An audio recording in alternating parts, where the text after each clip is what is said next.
My cheating ex-wife and her lover humiliated me in court for being a mechanic, but when the judge revealed what I was really hiding, all changed. I'm a 32-year-old male, and I really need to get this whole thing off my chest. It's about my divorce, and honestly, it's been eating at me for a while now. I've been working as a mechanic for the past 10 years, starting right after finishing tech school. I worked at a pretty well-known shop in town, or I should say I used to work there, but more on that later. I've been fixing cars since I was 16, learning from my uncle in his garage. After tech school, I got my certifications and everything. Lots of people think being a mechanic is just changing oil and stuff, but there's way more to it. These days, cars are basically computers on wheels, and you have to know your stuff. It's honest work, it pays the bills, and most importantly, I love it. I met Sarah, not her real name, obviously, about 7 years ago when she brought her car in for repairs. Looking back now, I should have seen the signs from that first day. She kept going on about how her car was premium and needed special attention.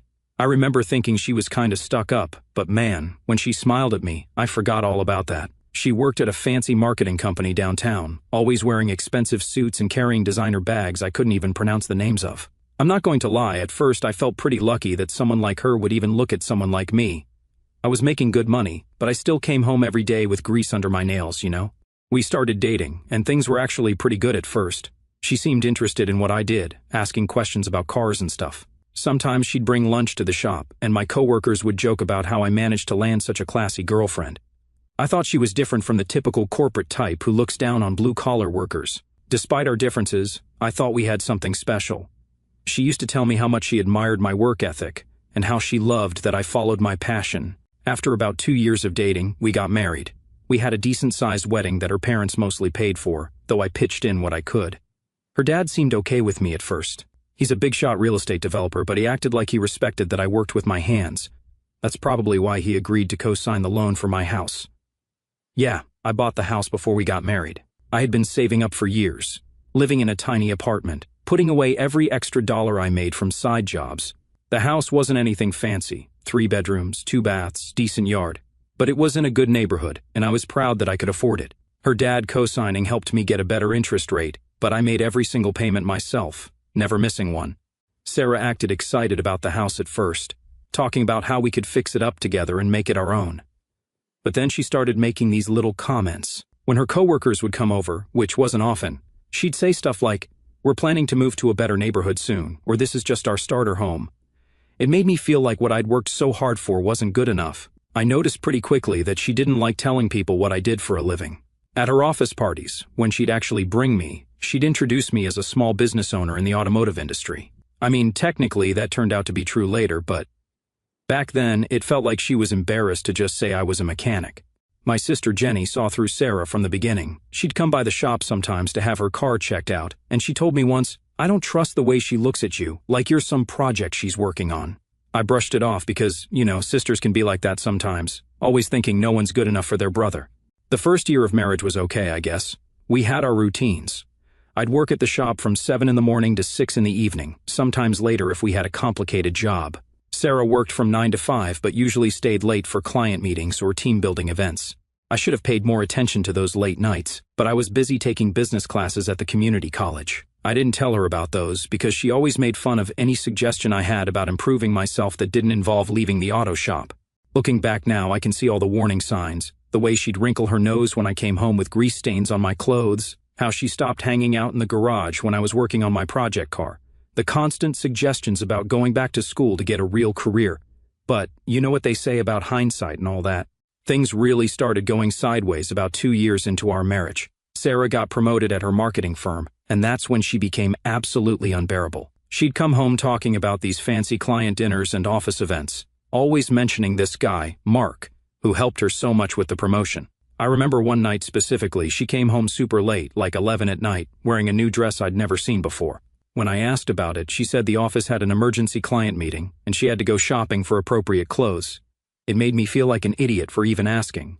That's around the time she started making weird comments about the house. My father-in-law, remember he co-signed the loan, would come over for dinner, and they'd talk about property values and how I was holding Sarah back by not wanting to move to a fancier neighborhood, right in front of me at our dinner table. She'd just sit there, nodding along, while he talked about how his signature on the loan meant he had some say in what happened to the place. The worst part was how she started treating my job. One time a rich client brought in his Ferrari for repairs.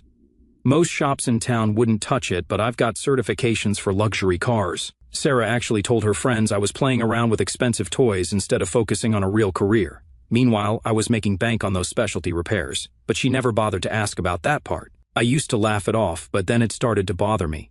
Then came the work parties. Man, those were rough. There was this one event, a fancy Christmas party at an expensive hotel downtown. I spent good money on a nice suit so I'd fit in with her crowd. The whole night she kept leaving me alone while she hung out with her work friends. Her office crowd was something else. All these guys in expensive suits talking about their investment portfolios and vacation homes. One dude actually asked me if I knew any reliable mechanics right after Sarah introduced me as her husband. She just laughed it off while I stood there feeling like a complete outsider. The distance between us only grew after that party.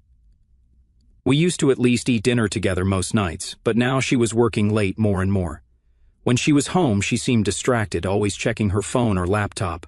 I tried suggesting date nights or weekend trips like we used to do, but there was always some work emergency or client meeting that got in the way. I started noticing she was texting constantly, always keeping her phone face down, walking out of rooms to take calls. Classic stuff, right? But I kept telling myself I was just being paranoid. I mean, she was a marketing executive now, obviously she'd have lots of work calls. The real problem started when her brother got involved.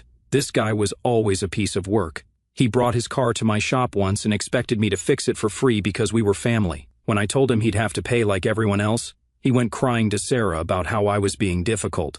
She sided with him, saying I should help family out since I was just doing simple car repairs anyway. My father-in-law got worse too, started showing up at my shop unannounced, asking about my finances, wanting to see paperwork for the house payments, saying he was protecting his investment since his name was on the loan. Never mind that I'd never missed a single payment.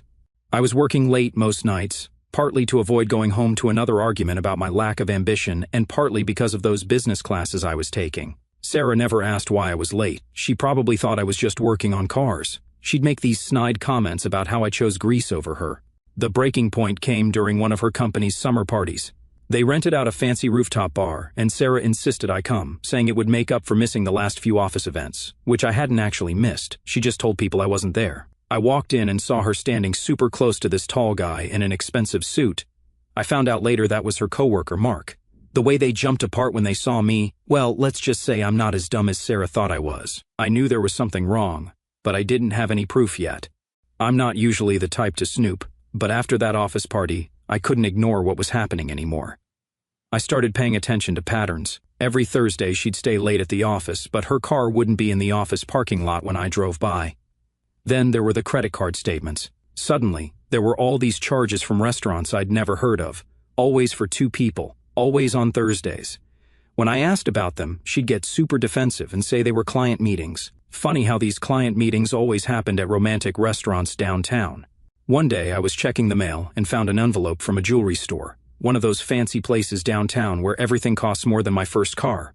Inside was a receipt for a men's watch. My birthday wasn't anywhere close, and Sarah had never bought me jewelry before. She always said it wasn't practical for a mechanic to wear nice things. When I tried to talk to her about all these changes, Sarah turned it around on me, saying I was being insecure and controlling. She started making these little digs about how I was becoming obsessive and paranoid. Every time I brought up something that didn't add up, she'd get this look on her face, like I was some kid making up stories. The more I pushed, the more she pulled away, spending even more time at the office. It got to the point where I barely recognized the woman I married. But the real proof came from this girl at her office. Let's call her Amy. She came into my shop for an oil change and seemed surprised to see me. She said something like, "Oh, I thought you guys split up already." When I asked what she meant, she told me everyone at the office knew about Sarah and Mark's special lunches. Apparently, they weren't even trying to hide it anymore. Amy also mentioned that Sarah had been telling people at work that we were separated and living apart. Meanwhile, I'm still coming home every night to cook dinner, which she never showed up for, and paying all the bills. I found out she'd even taken off her wedding ring at work, saying it didn't match her professional image. It's hard to describe how it feels when your whole life turns out to be a lie. I knew this was coming. Every memory started feeling tainted. Those late nights I'd stayed up waiting. All the times I'd defended her to my family when they said she was changing. Even the stupid expensive suit I bought for that Christmas party. I'd been living in this weird parallel universe where I was still trying to save our marriage while she was already telling people it was over. The worst part wasn't even the betrayal. It was realizing how much effort she'd put into making me look like the clueless idiot who couldn't see what was right in front of him. I started gathering evidence, knowing our marriage was already dead, but determined not to let her steamroll me like she'd done with everything else. My buddy, who's a cop, helped me set up a system, documenting dates, times, suspicious charges, screenshots of her location showing she wasn't where she claimed. Each new piece of evidence felt like another nail in the coffin of our marriage, but at least now I was the one holding the hammer. They had this whole system worked out. She'd tell me she had weekend marketing conferences, but really she was meeting him at a fancy hotel downtown. I found the receipts for that too. She'd accidentally used our joint card instead of her personal one. Amateur mistake. What really got me was finding screenshots on her laptop of houses they were looking at together. Big, fancy places in the expensive part of town. In their messages, they were laughing about how they could afford it once they got rid of dead weight. Pretty sure that was referring to me. My sister Jenny came by the shop one day and found me looking rough. I hadn't been sleeping well, you know. She took one look at all the evidence I'd gathered and said I needed a lawyer fast. She knew this guy who specialized in divorces, said he'd handled cases like mine before.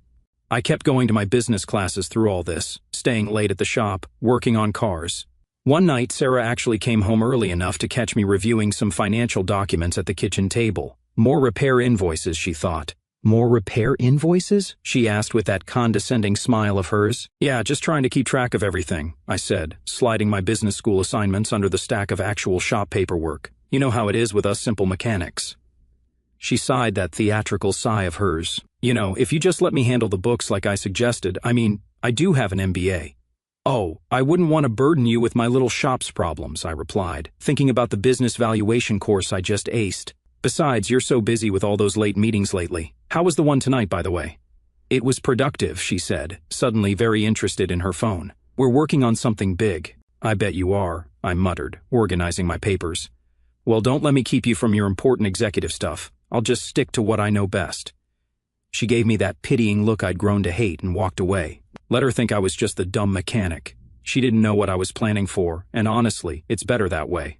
While she was busy looking down on my profession, I was quietly building something bigger. But the final straw came when I checked our joint savings account and found it nearly empty. She'd transferred almost everything out, leaving just enough to cover the monthly bills. When I confronted her about it, she claimed she was investing in her future. She didn't even try to hide it anymore. That's when I finally called the lawyer. Meeting with the lawyer was eye-opening. He looked through everything I'd gathered and said I had a solid case, especially since our state takes cheating into account during divorce proceedings. He also told me to keep acting normal while he got the paperwork ready. That was probably the hardest part.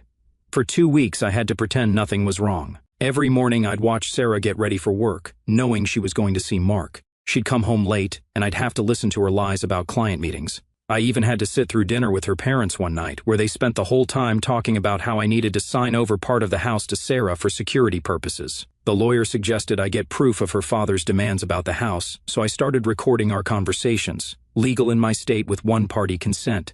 I got some pretty interesting stuff. Him literally saying, while joking, he'd make my life difficult if I didn't give Sarah what she wanted. Then came the day everything exploded. It was a regular Thursday, Sarah's usual late meeting night. My neighbor from next door called me at the shop. I thought you should know, Sarah just pulled up with some man I've never seen before. They went inside together.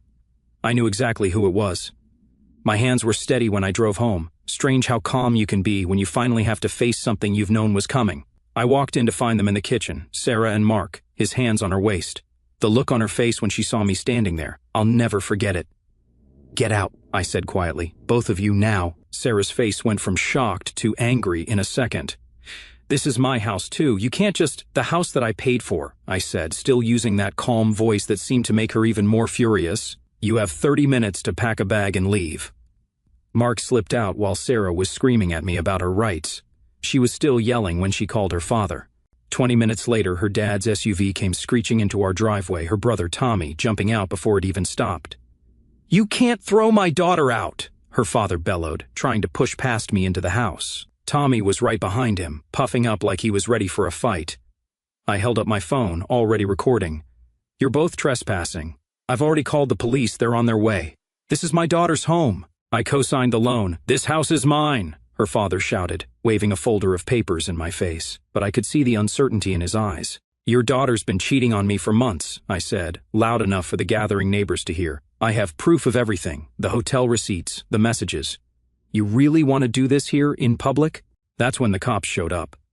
Guess Sarah's family forgot I had the local police department's number on speed dial after fixing half their fleet. Tommy made one last grab for the door but stopped cold when he saw the officers walking up. Funny how quickly someone's attitude changes when they realize they're about to catch a breaking and entering charge. The next hour was surprisingly quiet. Sarah packed her bags while the police supervised. Her father and brother stood by their car, looking less confident by the minute. As she walked out, Sarah tried one last time. "You'll regret this. You have no idea what you're doing." I just smiled. Actually, for the first time in a long while, I know exactly what I'm doing. The next day, my lawyer filed for divorce. Sarah got served papers at her office. I found out later she made a big scene about it, crying to her coworkers about how cruel I was. Meanwhile, she'd been planning to take half my assets and move in with Mark the whole time. Her lawyer contacted mine, trying to negotiate before things got messy. They offered to let me keep the house if I paid Sarah a huge settlement. The amount they wanted was crazy, like they thought I was hiding money somewhere. My lawyer told them to pound sand. That weekend was wild. Sarah's family started telling everyone who would listen that I was abusive, that I trapped her in a bad marriage, that I was trying to leave her homeless. Some of her friends even posted stuff on social media about me. My sister wanted to respond, but I told her to let them dig their own grave. Sarah tried coming back to the house to get more stuff, but I'd changed the locks. My lawyer said she needed to go through proper channels now. She left this long voicemail about how I was being petty and immature. Pretty rich coming from someone who got caught going through my house with her boyfriend. The next few weeks were a paperwork circus. Their lawyer kept sending these demanding letters, acting like Sarah was entitled to everything because her dad's name was on the loan. They really thought they had me cornered, even sent a detailed list of everything they wanted: the house, half my savings, my project car, even my tools, like they were shopping from a catalog or something. The first court date was just a preliminary hearing, but Sarah and her crowd treated it like they'd already won. She showed up with her parents, Mark, and this expensive-looking lawyer who looked like he just walked off a TV show. They were all sitting together, whispering and pointing at me like I was some kind of joke. My lawyer told me to wear my work clothes, not the greasy ones, but my clean shop uniform with my name and certifications on it. He said it would help show I was a working professional, not some lazy bum like they were trying to paint me. Sarah actually laughed when she saw me, telling Mark loud enough for everyone to hear that I couldn't even dress properly for court. When Sarah's lawyer started talking about how she supported my career and helped build the business, I thought I was going to lose it. They tried claiming she did the books for the shop, which was completely false. She'd never even looked at my business paperwork. Then they brought up the house. Sarah's dad testified about how he co-signed the loan because I wasn't financially stable enough to get approved on my own, making it sound like he was doing charity work. My lawyer just sat there taking notes, looking completely calm while they built this whole fake story. The real fun started when they mentioned Mark, trying to say he was just a work friend who'd been helping Sarah through a difficult time. Meanwhile, my lawyer had printed copies of their text messages, hotel receipts, and photos of them together during times Sarah claimed to be at work conferences. Sarah's mom got up and gave this dramatic speech about how her daughter deserved a better life than being a mechanic's wife, saying, I was holding Sarah back from her true potential, and that the prenup they wanted us to sign, which I refused, would have protected everyone. The whole time, Mark sat there looking smug. He even brought paperwork showing his salary and bonuses, trying to prove he could provide a better lifestyle. My lawyer just smiled and added the papers to our evidence pile. They had no idea what was coming. During the break, I overheard Mark and Sarah's brother planning how they'd redecorate my house. They were talking about turning my garage workshop into a home gym. Sarah's dad was on the phone with some contractor, already getting quotes for renovations. The weirdest part was when Sarah's lawyer tried claiming she had partial ownership of my tools because she helped select them for the business. My lawyer asked her to name even one specific tool she'd helped choose. She couldn't, then tried to cover by saying she meant she supported the general tool buying process. The judge actually raised his eyebrows at that one. They also brought up my night classes but completely twisted it, saying I was neglecting the marriage by going to school instead of spending time with Sarah. They conveniently left out how she was spending those same nights with Mark. At the end of that first day, Sarah's lawyer presented their demands. They wanted the house, claiming her dad's co-signing made it. Partly theirs, they wanted half of my business assets. Didn't know about those yet. They even wanted my project car, saying Sarah endured years of me working on it, so she deserved compensation. The judge set another court date for the following week. As we were leaving, Sarah's dad tried to corner me in the parking lot, saying we could make this all go away if I just signed over what they wanted. My lawyer got it all on video. The week between court dates was pure torture. I could barely sleep, knowing everything I'd worked for hung in the balance. Sarah's dad's parking lot threat kept replaying in my head, and even though we had it on video, I worried it wouldn't be enough. My lawyer assured me we had a solid plan, but I couldn't shake the feeling that Sarah's team had something else up their sleeve. Every night, I'd go down to my workshop and just sit there, looking at all my tools, wondering if this would be the last time I'd see them in my possession. My family tried to keep my spirits up, but they could tell I was a wreck. What Sarah and her family didn't know was that all their PR was only making me more determined to see this through to the end. When the second court date finally arrived, I felt like I was walking into the ring for the fight of my life. Sarah's team paraded up their witnesses one by one. First, their expert who'd magically inflated my shop's value without ever stepping foot in it. Then Mark, spinning his story about Sarah's emotional struggles with my blue-collar status. And finally, her dad, trying to rewrite history about his role in our lives. The whole time, my lawyer just kept taking notes with this knowing smile while I sat there, thinking about how none of them had any idea what was coming next. The real show started when it was our turn. My lawyer called up my first witness, my old boss from the shop. Sarah's side looked confused. They probably thought he was just going to talk about my work ethic or something. Instead, he pulled out a contract from 6 months ago. Turns out, when he was getting ready to retire, he didn't just hire a manager to replace him. He sold the entire business to me. I'd been the owner of the shop for half a year, but I kept working regular shifts because I loved the actual work. You should have seen their faces. Mark's smug grin disappeared real quick. Sarah's dad stopped his constant whispering to her lawyer, and Sarah, she went completely pale. My lawyer started showing the documentation, business classes I'd been taking for 2 years to prepare for ownership, the loan I got approved for without any co-signers, and the shop's financial records. The business was doing great, way better than they thought. Those specialty repairs I did on luxury cars, they brought in serious cash. Then my lawyer revealed how much the business was actually worth. All those nights, Sarah thought I was just fixing cars. I was building something bigger.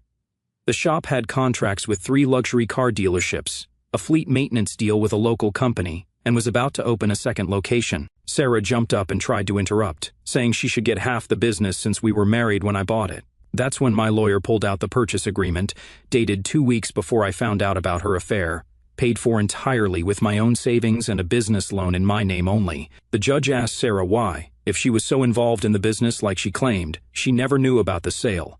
Her lawyer tried to spin some story about me hiding assets, but it didn't work. We had documentation showing she was with Mark on the day I signed the purchase papers. Her dad tried to salvage something by bringing up the house loan again. My lawyer calmly showed that I'd already refinanced it, got approved easily because of my business income. Sarah's dad wasn't even a co-signer anymore. I did that 2 months ago while they were busy planning how to take everything from me. During the court break, chaos erupted in the hallway. Sarah was screaming at her lawyer, saying he should have investigated my finances better. Mark disappeared completely. Guess finding out his girlfriend wasn't about to get rich changed his plans. Sarah's brother was on his phone, frantically calling someone, while their mom tried to calm everyone down. The best part was Sarah's dad. His face was literally red as he yelled at his lawyer about missing the business purchase, kept saying something about how they should have hired a private investigator. My lawyer caught it all on his phone, said it might be useful if they tried anything else. When we got back in the courtroom, Sarah's whole attitude changed. Suddenly she was crying, telling the judge how she always believed in my dreams and supported my business goals, even tried saying she gave up better job opportunities to stay in town and help me succeed. The judge just sat there, looking thoroughly unimpressed. Her lawyer tried a new angle, saying Sarah's emotional support was crucial to my business success, asking for a percentage of the shop's value as compensation for her contributions to its growth. My lawyer responded by playing recordings of her making fun of my work, calling me just a grease monkey, telling Mark how embarrassed she was about my job. Then this random dude in a suit showed up. Turns out, Mark sent his own lawyer. This guy started talking about how Mark had no knowledge of the situation's complexity and wanted to distance himself from any financial discussions. Sarah looked like she'd been slapped. Guess her boyfriend wasn't ready to stick around once he realized she wasn't getting any money. The final ruling was beautiful. Sarah got nothing from the business. The judge said she had no claim to something she didn't even know existed. The house was mine, free and clear. She got to keep her car, which was in her name anyway, and a small amount of support for 3 months to transition. That's it. Sarah completely lost it, started crying about how unfair everything was, how she'd wasted years with me. The judge actually told her to be quiet, or he'd hold her in contempt. Her mom had to practically drag her out of the courtroom. The aftermath was wild. Sarah's dad tried to spread rumors about me in the business community, but it backfired.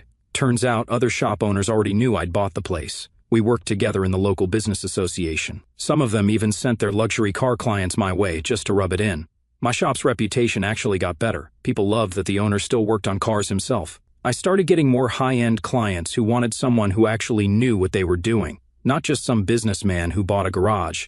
Remember how Mark ran off during the court break? Well, karma came for him too.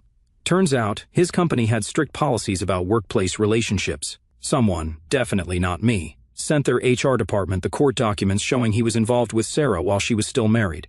He got demoted and transferred to some tiny branch office 3 states away. Sarah tried to keep her job, but the whole drama destroyed her reputation at work. That client she was handling with Mark? They requested a different team after the scandal. She ended up quitting and tried to sue the company for creating a hostile work environment. That went nowhere fast. And yeah, my shop's doing amazing. I opened that second location I was planning, hired some great mechanics who actually appreciate the work. Sarah's dad tried to save face in the business community, went around telling people he mentored me, tried to take credit for my success. Nobody bought it. Other business owners had seen the court documents where he tried to steal my house. His reputation took a big hit. Apparently, people don't like working with someone who tries to steal from their own son-in-law.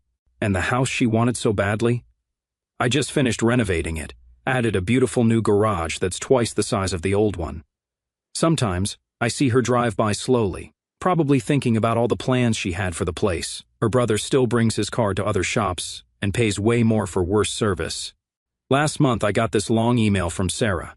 She wrote about how she regretted her choices and never meant to hurt me. Said she realized Mark wasn't who she thought he was, especially after he took that transfer without even telling her. She wanted to know if we could talk about everything.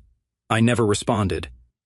My sister Jenny keeps telling me I should write a book about all this, but right now I'm too busy running my shops and doing what I love, working on cars. The best revenge? I still wear my work uniform most days.